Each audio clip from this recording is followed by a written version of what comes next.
বিসমিল্লাহির রহমানির রহিম। প্রিয় দর্শক শ্রোতা, আসসালামু আলাইকুম ওয়া রাহমাতুল্লাহ।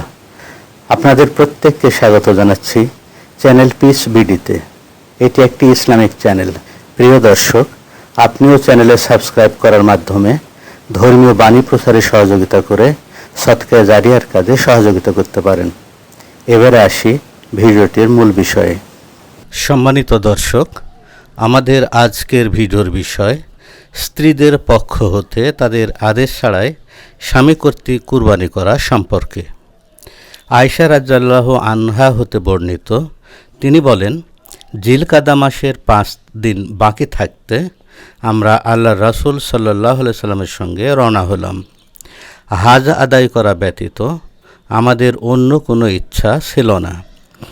যখন আমরা মক্কার কাছাকাছি পৌঁছালাম, তখন আল্লাহর রাসূল সাল্লাল্লাহু আলাইহি সাল্লাম আদেশ করলেন, যার সাথে কুরবানির জানোয়ার নেই সে যেন বাইতুল্লাহর তাওয়াফ এবং সাফা মারওয়ার সাই করে হালাল হয়ে যায়।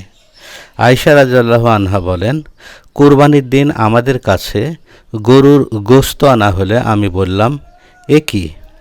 তারা বলল, আল্লাহর রাসূল সাল্লাল্লাহু আলাইহি সাল্লাম তার স্ত্রীদের পক্ষ হতে কুরবানি করেছেন। ইয়াহিয়া রহমাতুল্লাহ আলাইহি সাল্লাম বলেন, উক্ত হাদিসখানা কাসিমের নিকট আলোচনা করলে তিনি বললেন, সঠিকভাবেই তিনি হাদিসটি তোমার কাছে বর্ণনা করেছেন। প্রিয় দর্শক, আজকের এই হাদিস থেকে আশা করি আমরা একটা শিক্ষণীয় বিষয় অবগত হলাম। প্রিয় দর্শক, আশা করি ভিডিওটি শেয়ার করে এবং চ্যানেলটিতে সাবস্ক্রাইব করে আপনিও অশেষ সওয়াবের ভাগী হবেন। আল্লাহ হাফেজ। আসসালামু আলাইকুম ওয়া রাহমাতুল্লাহ।